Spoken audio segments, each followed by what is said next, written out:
Hi Xavier students. This flipped video is for your upcoming PBL project, and our learning intentions for this video is to try and help you understand the key aspects of flipped learning and to also understand the effective elements of successful flipped videos. So first we're going to focus on the difference between traditional instruction and flipped instruction. So both methods have content at the start and then followed by application. But if we look in the traditional method of instruction, the content is distributed in a group format. So we often have the teacher that is distributing the content to the students at the same time and pace. Then the application is of an individual nature. So students will go home and be required to engage with some questions or a worksheet, and they'll have to apply the content they've learnt in the classroom as an individual. So they don't have the teacher there to support them if they have any issues. If we look in the flipped learning method, the content is of an individual nature. So the student will be engaging with the teacher using technology. And so for things like flipped videos, the student is able to pause, to rewind the video, and is able to gain that content at the pace in which that they would learn. The benefit of the flipped environment is that the application of the content takes place in a group environment. So we can see here that students are able to apply the content with the different activities that they're undertaking, and hopefully it's something like an inquiry activity.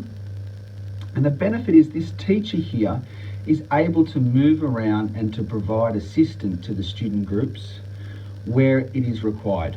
So some groups will be at different paces to the other groups depending on the students that are in their group and the content that they've gained, but it creates this a lot more flexibility for the teacher to provide the support to the students in the group environment. So if we recap on some of the key aspects of flipped learning, it's to provide a unique opportunity for students to learn at their own pace and pathway. So things like YouTube and pausing and playing really foster that to happen.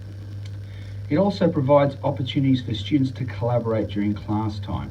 If it's a very teacher-centered lesson, then therefore the students can only progress and work with each other at the pace at which the teacher is undertaking the lesson.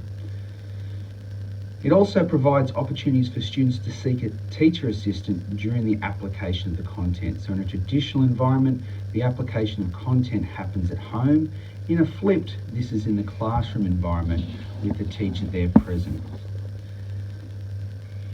So if we look at some of the key essential elements of flipped videos that you need to know when you're constructing them, you need to make sure that you avoid excessively long videos. So 3 to 5 minutes is probably the best time frame, or 1.5 minutes per grade. You need to make sure you always inform the audience of the objectives of the video, especially at the start. And you need to make sure you build in opportunities for interaction such as polls, quiz, forms, and some programs like Verso will help.